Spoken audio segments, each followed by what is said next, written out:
au niveau du tas. Donc, comme c'est ipconfig /all, ça permet de lister la configuration réseau du PC.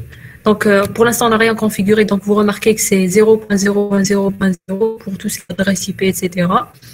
On a uniquement l'adresse physique qui est mise en place. L'adresse physique, en réalité, c'est l'adresse MAC. C'est une adresse c'est plus un identifiant de la carte réseau.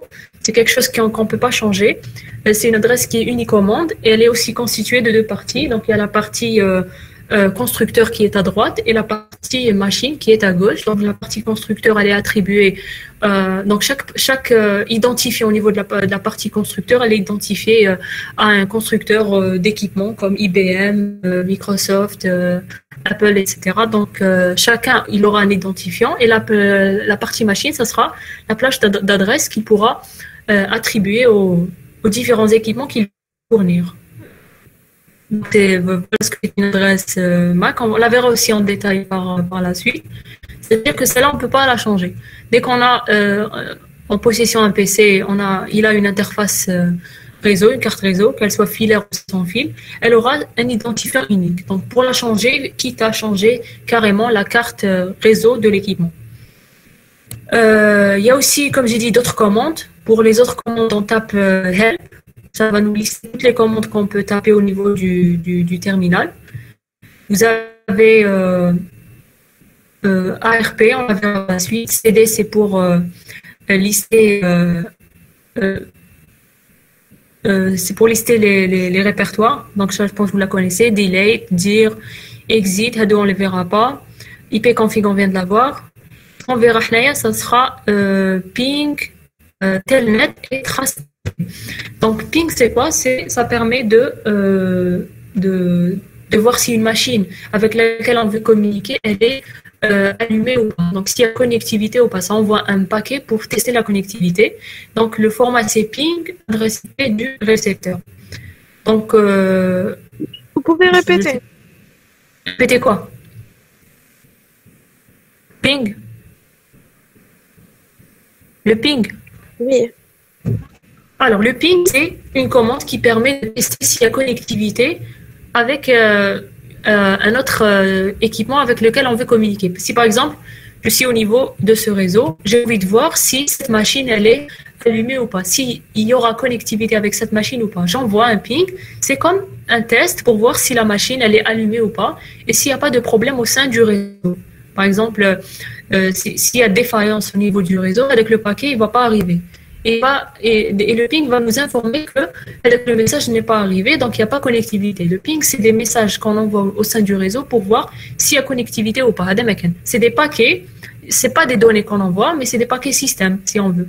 Et le ping, il se base sur le protocole ICMP qu'on a vu la fois passée.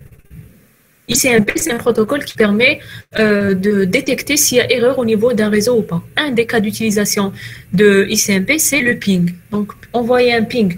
La commande, c'est ping, adresse IP de la machine avec laquelle on veut communiquer.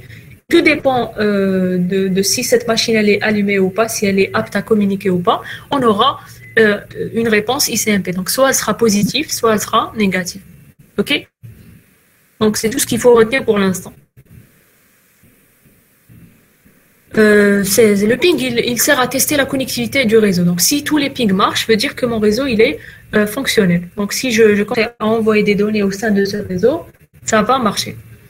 Qu'est-ce que j'ai expliqué après? Donc, là, j'ai saisi l'adresse. Pour saisir l'adresse IP, on va dans IP configuration. Là, on saisit là. Bon, je l'ai déjà saisi parce qu'il y avait une coupure de connexion. Je vais par exemple saisir 192.168.1. Et le masque, je vais choisir celui-là. La partie réseau, c'est celle-là pour cette adresse IP. Et la partie machine, c'est le 1. Pour que l'autre PC puisse communiquer avec ce PC-là, il doit avoir la même partie réseau.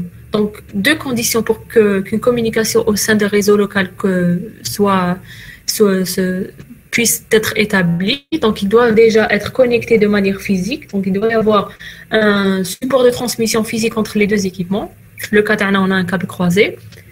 Et la seconde condition, c'est qu'ils doivent appartenir au même réseau logique. même réseau logique veut dire qu'il doit avoir l'adresse IP réseau. Donc la partie réseau de l'adresse IP, elle doit être identique pour les deux PC. La partie machine, ce sera l'identifiant de la machine. Par exemple, pour HADA C1, l'autre, ça peut être de 3 à 4 jusqu'à 254. Pourquoi? Parce que c'est mon masque qui détermine quelle est la taille de ma partie réseau. Si j'avais mis une partie réseau uniquement, c'est les deux premiers octets, la partie machine, ça sera tout ça. Donc, ça va aller de 0.1 jusqu'à 255.254. Donc, vous comprenez que plus la partie réseau, elle est petite, plus la plage d'adresse concernant la partie machine, elle est plus grande. Donc, je peux avoir un réseau logique plus grand. Donc, le masque, généralement, il est déterminé selon le nombre de machines que je vais avoir au niveau de mon réseau. Plus si je sais que j'ai beaucoup d'équipements, je dois travailler sur un masque qui corresponde au nombre de machines que je souhaite avoir au sein de mon réseau. Donc, je devrais réduire la partie réseau. Donc, jusque-là, est-ce que c'est clair? Madame, Hein? pour la partie réseau, il n'y a pas des conditions, genre, minimum, sur quelle base? Minimum. المهم la partie réseau c'est la partie qui est à gauche. Oui, c'est vrai. تقدر تكون un ou deux autres et 4 bits, 5, 6, 7, 8, 9, c'est comme on veut. D'accord. Voilà, donc je connais déterminer la partie réseau de la partie machine, c'est le masque. Donc les 1 هذوما symbolisent la partie réseau, les 0 symbolisent la partie machine. هو يقول لي شحال لا taille à la partie réseau, شحال لا taille à la partie machine, parce que la définition je crois que la partie réseau c'est la partie qui est à gauche. برك. Mais j'ai pas dit quelle est la taille. La taille elle est variable selon ce qu'on veut. D'accord. Voilà. Donc oui. Est-ce qu'on peut changer dans la partie réseau? Par exemple, est-ce qu'on peut faire 180, 160? Bien sûr, oui. On peut faire ce qu'on veut. Oui. D'accord. On peut faire ce qu'on veut. Barkada, c'est l'exemple le plus courant. Mais on peut faire n'importe quelle partie réseau qu'on souhaite. Ah, d'accord. On peut faire 1.1, c'est comme je veux. Et pour il n'y a pas de 0 ici. Ça ne sera pas 0.0. Vous voyez? Minimum 1.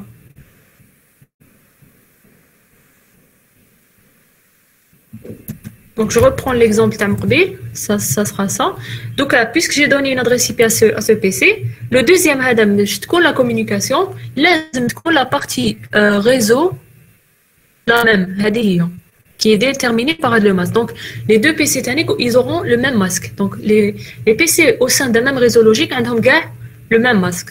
Et la partie machine, elle va varier. Donc, pour le PC1, ça va être par exemple, 9.1. Donc, je mets 2, 3, 4 jusqu'à 254. C'est comme je veux. C'est bon. Maintenant, donc faites l'étape. J'ai adressé les deux PC. Donc, les deux PC ont des identités. Maintenant, je vais tester la connectivité entre les deux PC. Là, PC 0. Bon, je ferme cette fenêtre. Je vais dans commande prompt, qui va WinCount pour taper les commandes. Parmi les commandes qui permettent de détecter s'il y a connexion ou pas, c'est le ping. Donc, je vais taper ping. Et l'adresse IP avec la machine avec laquelle je veux communiquer. 192.168.1.2. Voilà. Qu'est-ce que vous avez? Vous avez 4 lignes. C'est home reply. Donc j'ai une réponse de la part du PC dans l'adresse IP est 192.168.1.2. Donc c'est le PC avec lequel je voulais communiquer. Donc j'ai un reply, j'ai une réponse. Et les statistiques, ils me disent que j'ai envoyé 4 paquets, j'ai reçu 4 paquets, j'ai aucun paquet perdu. Donc j'ai 0% de perte. Là, ça veut dire que le ping a fonctionné, mais les deux machines, elles peuvent communiquer entre elles. Donc il y a le support physique qui est mis en place et le réseau logique qui est aussi mis en place. Ils font partie du même réseau logique. Si je change la partie réseau du PC1 par exemple, je vais mettre .2, je m'entends. هنا ما عندهمش لا ميم بارتي ريزو هو عنده 192.168.1 et هذا عنده 192.168.2 donc ils font partie de deux réseaux logiques différents. Donc malgré qu'ils soient reliés de manière physique, ils ne pourront pas communiquer. Si je relance le ping avec cette adresse là, regardez, je n'ai pas de réponse. Il va attendre un certain delta t, il va me dire request time out. Donc j'ai pas, au bout de ce delta t, je n'ai rien reçu, donc je vais considérer comme si que je ne vais pas recevoir. Donc c'est comme ça que fonctionne ICMP. Dès qu'au bout d'un certain delta t, il ne reçoit pas la réponse, il va se dire que le paquet a été perdu. Regardez, j'ai 4 paquets qui ont été perdus. J'ai envoyé 4. Je n'ai rien reçu. J'ai perdu 4 paquets, donc j'ai une perte égale à 100%. Cela veut dire que les deux PC ne peuvent pas communiquer entre eux. Pourquoi? Parce qu'ils ne font pas partie du même réseau logique. Les deux critères pour qu'une communication au sein d'un réseau local puisse fonctionner, c'est la liaison physique. Il doit y avoir un support de transmission qui relie les PC au sein du réseau, que ce soit câble ou bien support sans fil, etc. Ou les amicaux, ils font partie du même réseau logique. Donc jusque-là, est-ce que c'est clair?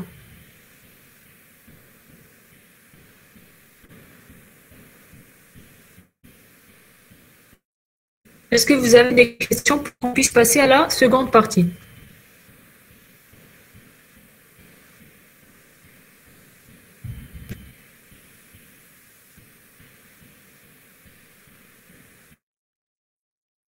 Est-ce qu'il y a des questions? C'est bon? Alors maintenant, l'exemple dernier, on a mis uniquement 2 PC, si vous remarquez. Chaque PC, dans le cas pratique, a normalement une seule carte réseau. C'est illogique qu'un PC puisse avoir 2 cartes réseau, bien 3 cartes réseau, etc. On est d'accord. Faites le cas si j'ai 3 PC que je veux connecter entre eux. Si j'ai par exemple 4 PC. Les 4 PC, ils puissent être reliés entre eux bien à la. Donc j'ai envie qu'il y ait un support physique qui relie ces 4 PC. Première solution à laquelle je vais penser, c'est créer un réseau qu'on appelle un réseau maillé. Un réseau maillé, ça sera des liens partout. Donc j'aurai des liens. PC0, il aura un lien avec 1, 2 et 3. 2, il aura avec 0, 1, 3.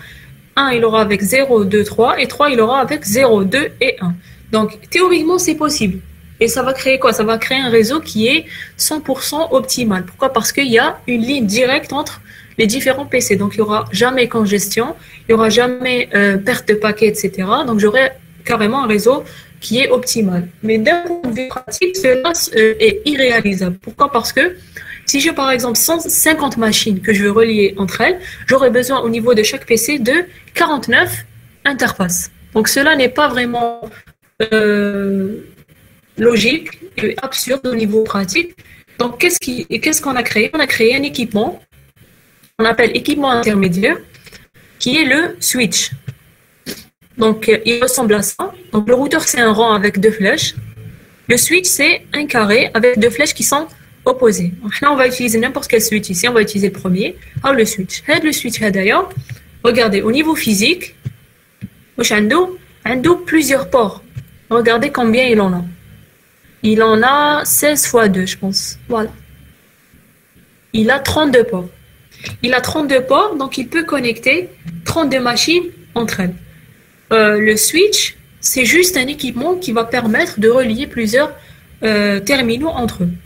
Donc, je vais relier mes 4 équipements entre eux. Donc, je vais déjà supprimer le lien qui est entre les 2 PC. Regardez, même si j'ai, par exemple, je garde le lien.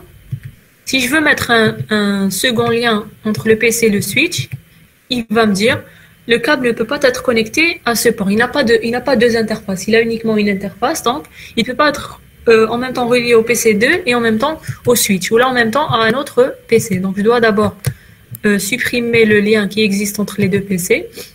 Et je relie mes équipements. Donc, il y a le type de câble. Ça sera quoi?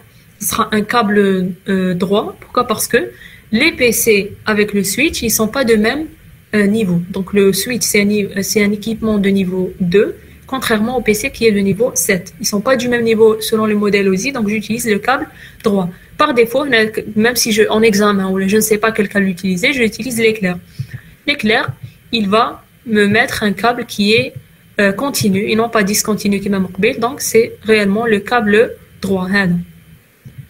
Je vais mettre tous les câbles qu'il faut mettre. Là, qu'est-ce que j'ai? J'ai un réseau local qui m'a mobile, sauf que il y a plus de PC qu'avant. le switch, il va permettre de relier autant d'équipements que je veux.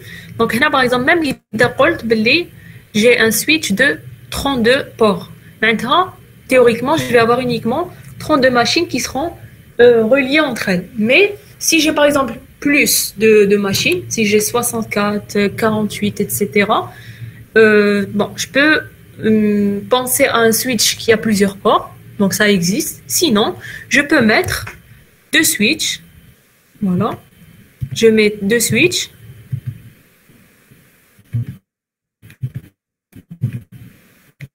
Je relie les deux switches entre eux. Vous allez remarquer que le câble qui va être utilisé est un câble croisé parce que le switch avec un autre switch, ils font partie de du même niveau. Donc, ils sont tous les deux du niveau 2, donc on utilise un câble croisé. Et là, je vais mettre, par exemple, un PC. Et je vais relier ce PC au switch. Là, il veut dire que j'ai augmenté le nombre d'équipements au sein du switch. Même si j'ai un switch de 32 ports, si j'ajoute un autre switch et je relie les deux switches entre eux, le PC, c'est comme si il est relié avec PC1. Donc on ne va pas sentir il y a par exemple deux switches entre les deux PC, vous voyez. Donc on peut imaginer sa configuration, sa topologie comme on veut. On va à l'utilisation de plusieurs switches, etc. Il va dépendre, bon ça vous ne le verrez pas dans le cas, mais il va dépendre des VLAN. On peut créer au niveau d'un réseau local. Là, on est au niveau d'un LAN. C'est un réseau local. On est au niveau d'un seul LAN. Les VLAN, bien LAN virtuel, ça va permettre de, par exemple, c'est un LAN wahdo, c'est un LAN wahdo, d'une manière logique. Vous voyez, les VLAN, on va utiliser des adresses réseau différentes. Il aura une partie réseau différente ou il aura une partie réseau différente. Donc, le cas d'utilisation des VLAN, c'est par exemple, si on est au niveau d'une entreprise, c'est sûr qu'on a un seul LAN, qu'on a un seul réseau local. Donc, on aura, par exemple, plusieurs switches qui sont reliés entre eux, etc.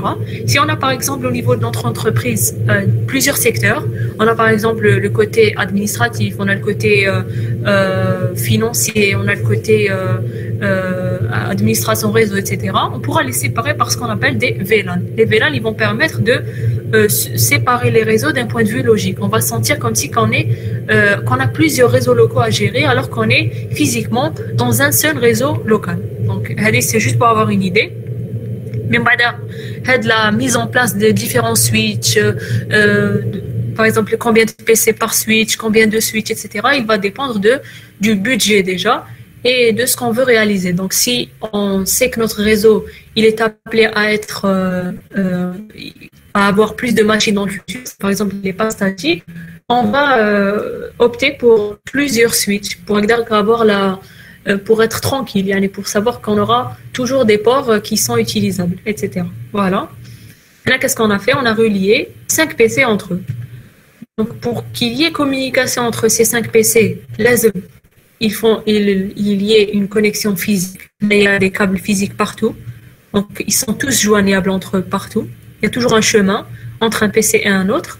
Deuxième condition, ils doivent faire aussi partie du même réseau logique. Donc, ça sera, par exemple, dans notre cas, ça sera celui-là.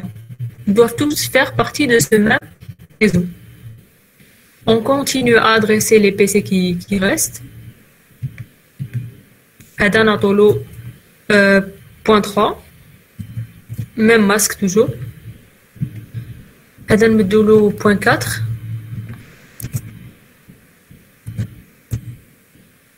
Et celui-là, ça sera point 5, point 20, point 10, c'est comme on veut.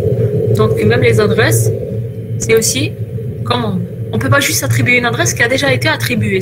Regardez, si je mets point 4, il me dit « This address is already used in the network ». Donc cette adresse est déjà utilisée au niveau du réseau, donc elle ne peut pas être attribuée à ce PC. Donc ce qu'il faut assurer au niveau du PC, du réseau, c'est que les adresses, elles font partie du même réseau logique et la partie machine doit être différente. Donc ils doivent avoir tous une partie machine distincte. Donc je remets le point 5. Voilà. Et maintenant, je peux lancer mes différents pings. Je vais lancer vers le 1.2. Regardez.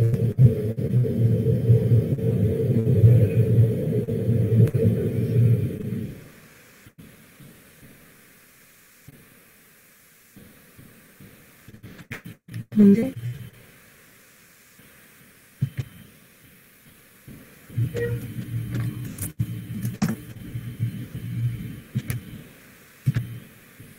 Ah, on a oublié de changer la date en 1.2. Il est resté 2.2. Si je relance, voilà, ça vient de marcher. Regardez, faites le cas, qu'un 2.2. Il y avait request time add deux fois. Dès que j'ai changé l'adresse IP, ça a basculé vers un reply. Donc, au tout début, j'ai eu 50% de perte. Si je refais un ping, j'aurai 0% de perte.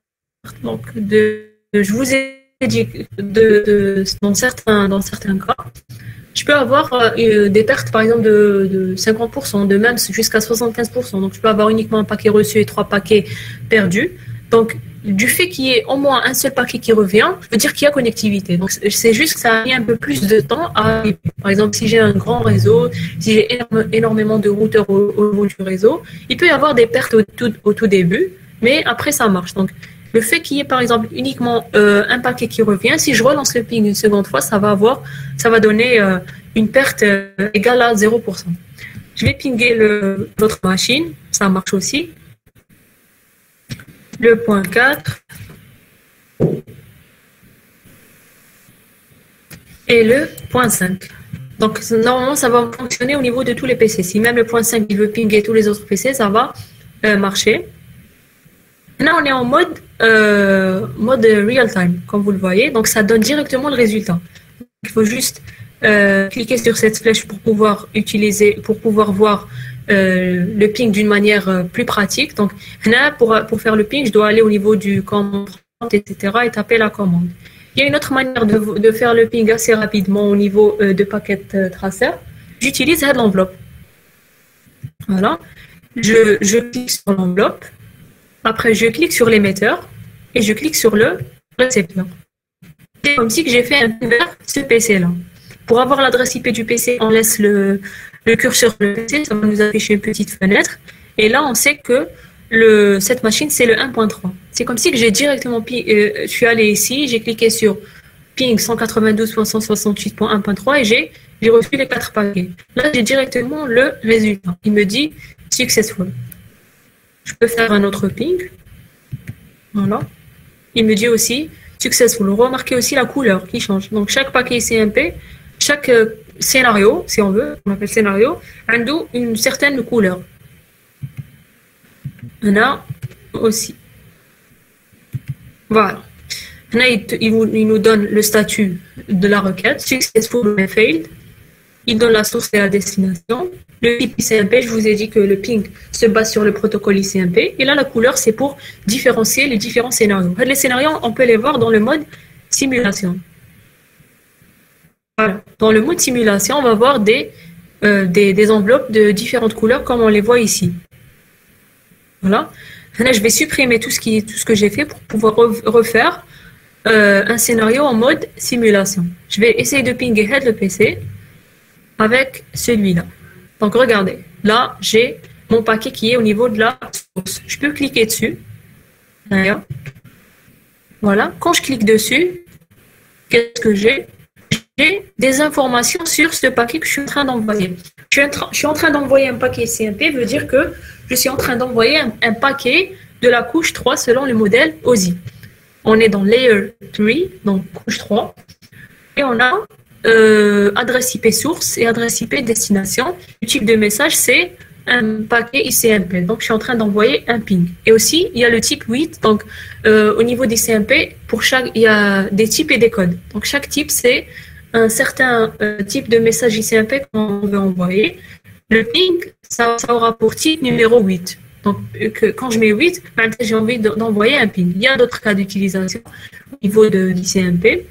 Dans la couche 2, qui est la couche Ethernet, où on spécifie les adresses MAC sur ces destinations, regardez. Head, c'est l'adresse MAC à le PC. Wadi, c'est l'adresse MAC à le PC. Et là, Layer 1, c'est vers quelle interface de sortie je vais envoyer le paquet. Je vais l'envoyer vers l'interface Fast Ethernet, qui est celle-là. Regardez.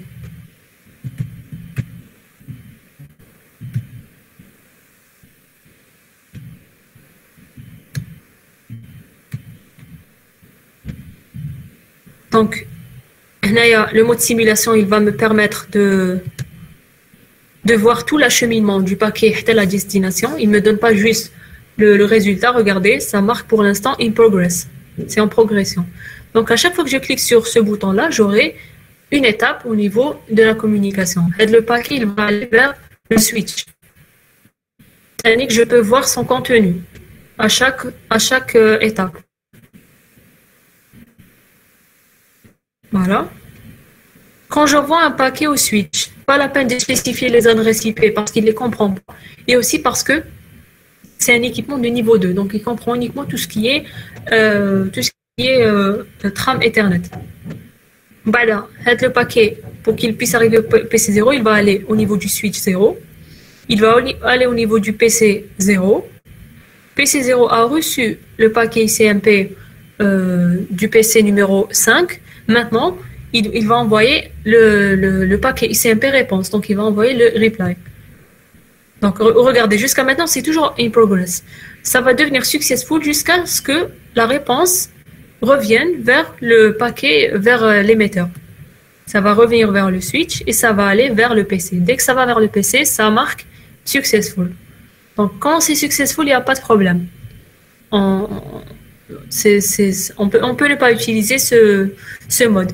Mais quand il y a erreur et quand le réseau il est grand, pour pouvoir débugger, on utilise ce mode simulation et va voir où ça s'arrête. Donc, à chaque fois qu'un paquet est en transit au niveau d'une étape, ça va marquer aussi soit cette flèche verte, soit une croix rouge. Si c'est une croix rouge, ça veut dire qu'il y a un problème.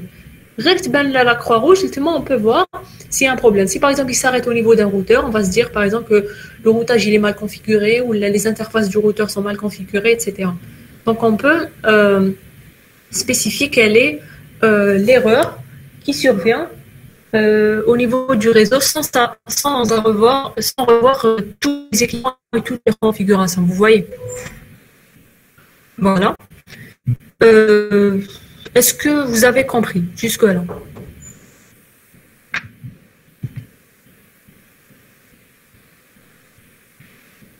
Que c'est clair?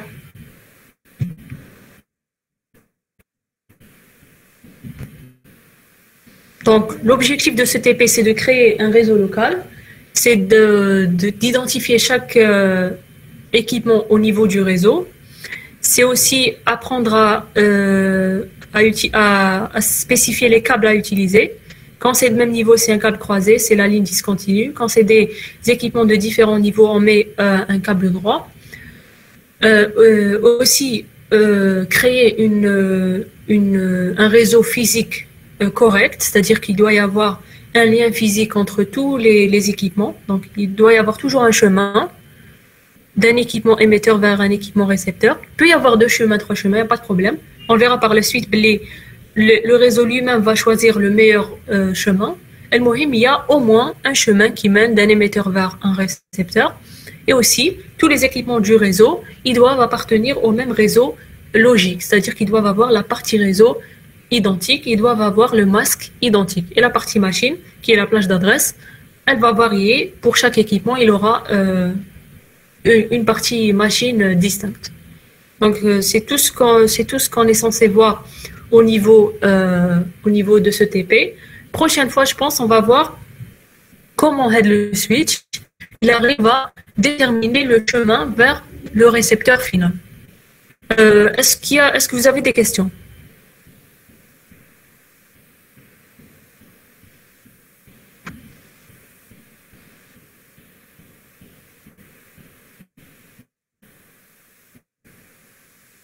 Est-ce qu'il y a des questions?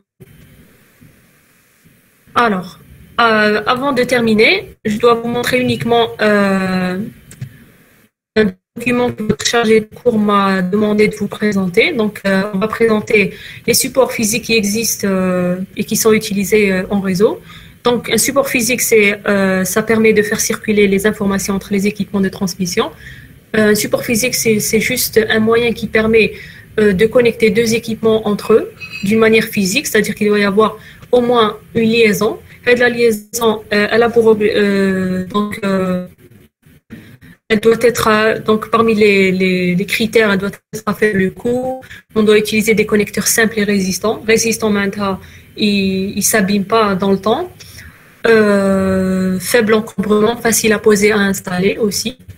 La possibilité d'utiliser ces câbles sur de longues distances. Donc, vous savez que, par exemple, au niveau d'un câble, plus la distance est grande, plus le signal il s'affaiblit. Donc, il faut penser à un certain câblage pour notre réseau. Donc tout dépend de notre réseau s'il est situé sur une grande distance ou pas. Et aussi garantir une bonne bande passante et un bon débit. Il faut aussi penser à plusieurs critères. Donc, combien de matériel doit-on raccorder? Quelle longueur de câble faut-il? Quelle vitesse de transmission désire-t-on atteindre? Et de quel environnement va se trouver le câble? Donc, par exemple, si c'est un câble qui va se trouver, par exemple, au niveau sous-marin, par exemple, il faudra penser à un câble qui est plus résistant qu'un câble qui est dans un environnement terrestre. Il faut aussi penser au type de câble selon la longueur, la distance. Donc, il y a des câbles où le signal ne s'affaiblit pas sur une longue distance comparant à d'autres. Alors, les supports physiques, ils sont classés généralement en 3 catégories. Il y a les supports filaires, il y a les supports optiques, il y a les supports aériens. Donc, support filaire, c'est tout ce qui est câble. Généralement, avec le câble, c'est un brin métallique qui permet la transmission de données. On a 2 types de supports filaires. On a les paires de fils torsadés, on a le câble coaxial. Le câble coaxial, il y a le fin et il y a le gros. Les supports optiques, ils permettent d'acheminer des informations sous forme lumineuse, donc c'est la fibre optique. Donc la fibre optique, au lieu qu'il y ait un brin métallique au milieu, il y a une fibre en verre. Et la fibre, elle est généralement, on dit, elle permet une bande passante plus élevée. Et c'est un câble qui est plus optimal. Néanmoins, il est plus coûteux et plus difficile à mettre en place. Les supports aériens, c'est via les ondes électromagnétiques, donc c'est tout ce qui est sans fil. Ça peut être utilisé dans le cas de la télévision, par exemple, de la radio. Donc via la télévision et la radio, on utilise tout ce qui est satellite. Et ça peut être aussi du sans fil, comme le Wi-Fi, le WiMAX. Ça peut être aussi une petite liaison sans fil au niveau d'un réseau personnel, comme le Bluetooth. Donc le sans fil, il a des avantages, c'est que on n'utilise aucun câblage, donc l'installation du réseau est assez simple. Les inconvénients, c'est que le signal s'affaiblit plus facilement que dans le cas d'un réseau filaire, et aussi a des problèmes de sécurité. Donc au niveau d'un réseau sans fil, on a une liaison dans l'air. Donc la donnée qui est transmise, elle est transmise sous forme de vaisseaux hertziens. Et les vaisseaux hertziens, on peut les capter, on peut les lire, etc. Contrairement à ce qui est filaire, où on ne peut pas capter les données qui sont transmises. Donc il y a le filaire, il offre une meilleure sécurité que le sans fil. On va voir un peu en détail le câble coaxial qui est un support filaire. C'est parmi les premiers câbles qui ont été utilisés pour connecter les réseaux. Donc voilà à peu près de quoi il est constitué. Donc il y a première partie, c'est la gaine qui permet de protéger le câble de l'environnement extérieur. Généralement elle est en caoutchouc, donc c'est la partie avec noire qui est à l'extérieur. Ça permet de protéger le câble de l'environnement extérieur. Le blindage, c'est une enveloppe métallique, donc elle vient juste après la gaine. Elle permet de protéger les données transmises des parasites, donc du bruit. Donc, parfois, au niveau d'une transmission, il y a des bruits qui apparaissent. Et le blindage, il va permettre de protéger les données de ce bruit, car s'il y a du bruit, ça va permettre de créer une distorsion au niveau des données. Donc, on aura une transmission qui sera pas fiable et optimale. On a après l'isolant, c'est constitué d'un matériau diélectrique, donc qui ne véhicule pas les signaux de données. Et ça permet d'éviter le contact bin la fibre hélique métallique et le blindage.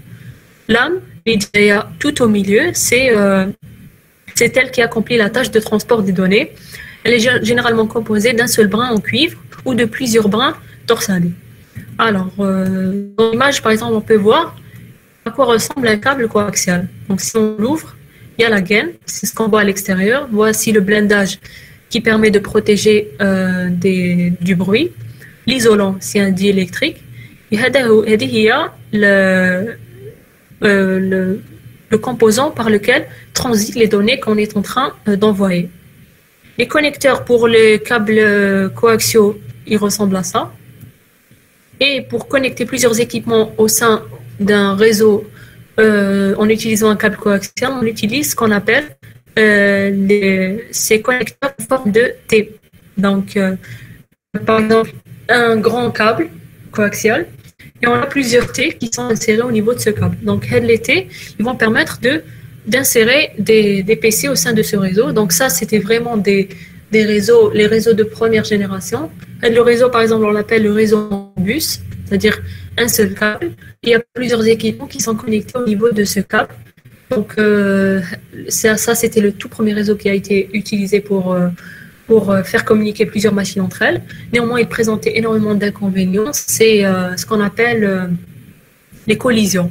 Collision veut dire que deux équipements qui sont en train d'envoyer à d'autres équipements, donc les deux équipements, s'ils sont en train d'envoyer à un instant T des données, il va y avoir une collision. Pourquoi? Parce que les deux données qu'ils vont envoyer, elles vont se rencontrer. Donc, l'idéal va venir de droite et l'autre va venir de gauche. Quand elles se rencontrent, donc il y aura deux signaux qui vont se rencontrer, donc ils vont former l'addition de ces deux signaux. Ça va donner un signal A plus B, ça donne un signal C. Et avec le signal, il n'a aucun sens. Donc ça va créer une collision. Maintenant, on va perdre les données qui ont été envoyées par le premier PC et le second PC. Donc ce qu'ils ont essayé d'implémenter, c'est un protocole, c'est CSMA-CD. C'est écouter d'abord le câble avant d'envoyer. C'est-à-dire que créer un certain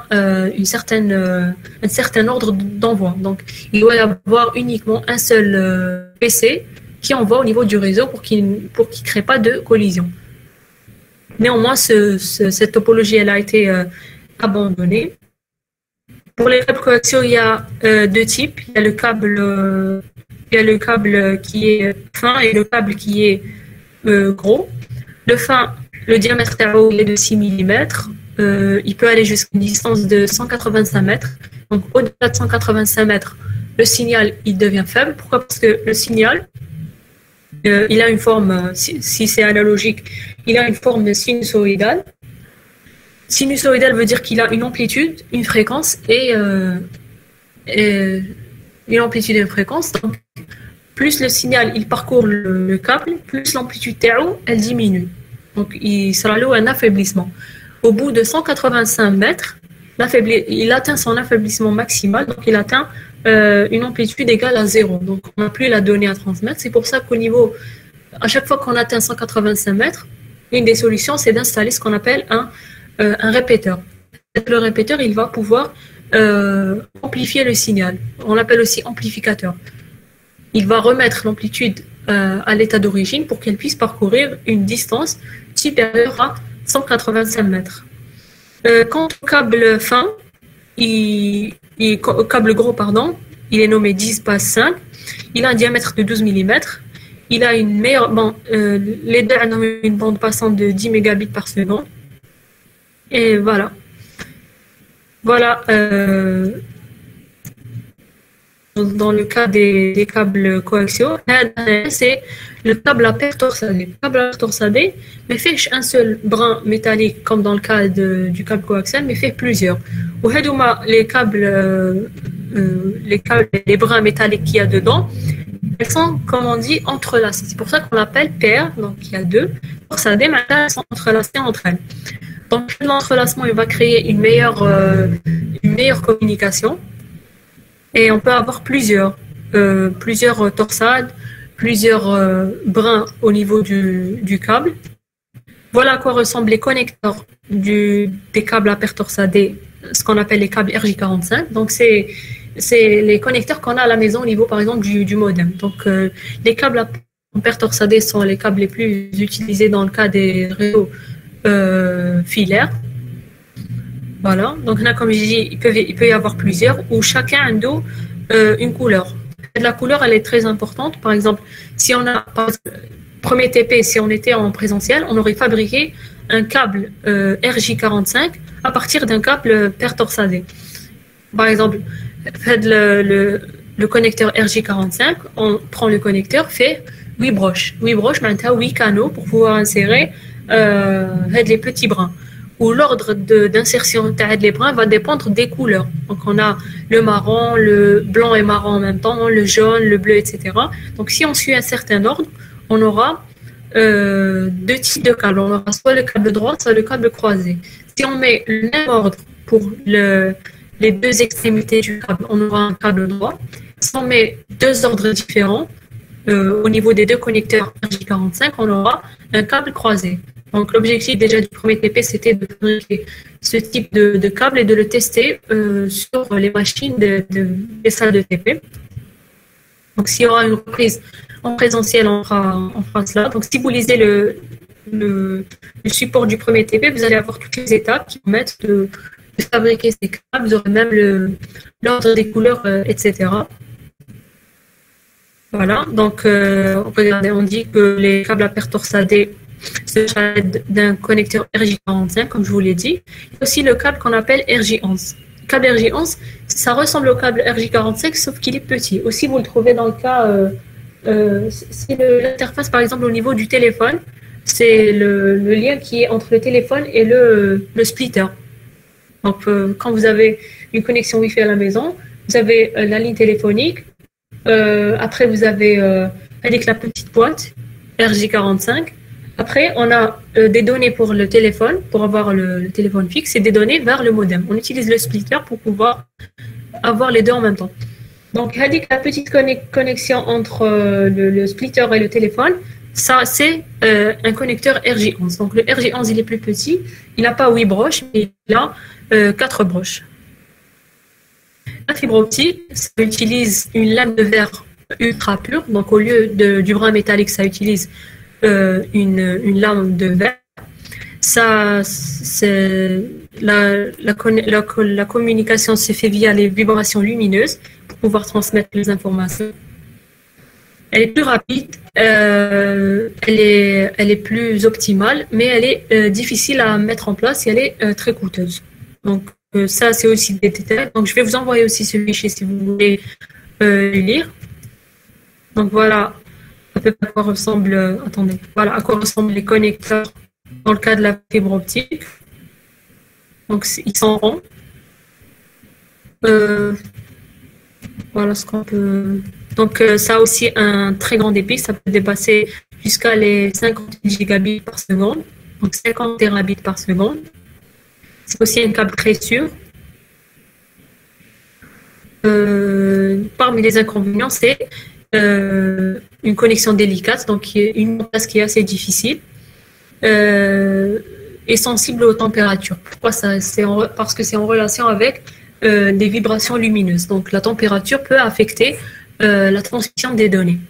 Maintenant, on a parlé des supports filaires. Les supports sans fil, on a dit qu'on peut faire via des vaisseaux hertziens, comme dans le cas de la transmission radio, de la TV aussi. Rayons infrarouges ou rayons laser, donc ça peut être Bluetooth, Zigbee, par exemple même la connexion entre une télécommande et une TV, donc elle se fait via infrarouge. Donc les rayons infrarouges, ils vont sur de très petites distances, c'est pour ça qu'on les utilise au niveau de réseaux personnels. Donc les réseaux personnels sont des réseaux plus petits que les réseaux LAN.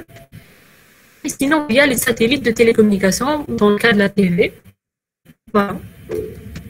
Donc, le support de transmission est utilisé suivant le cas d'utilisation et suivant le réseau qu'on veut mettre en place. Donc, si on a un réseau qui s'étend sur une grande distance, si on a un réseau où la transmission doit être fiable, si on a un réseau où la qualité de service elle est très importante, etc. Voilà.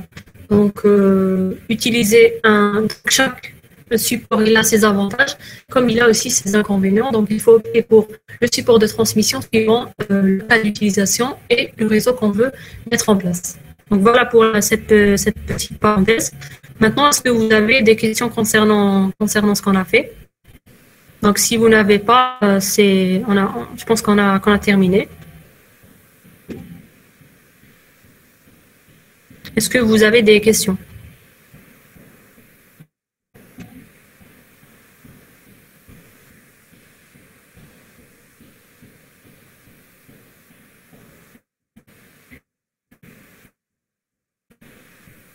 Alors, je vais vous envoyer l'enregistrement aussi de ce TP.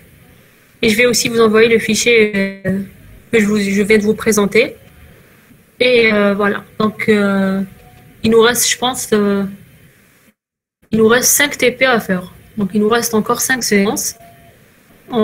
Ça serait bien de terminer avant la vague présentielle. Donc, on va essayer de terminer tous les TP en ligne pour pouvoir les refaire sur matériel. Donc, les refaire sur matériel, ça sera un peu différent. Pourquoi? Parce que c'est pas la même logique au niveau de paquet tracer. Donc, on verra, vous allez avoir une manipulation sur paquet tracer en ligne et une manipulation sur matériel lors de la reprise. Voilà. Donc, si vous n'avez pas de questions, c'est terminé.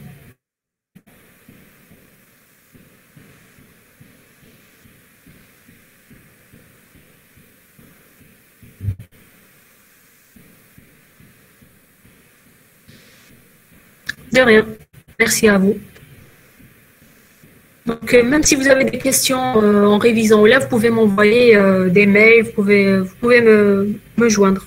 Donc, je répondrai à toutes vos questions aussi. Voilà. Allez, bon courage et bonne fin de journée.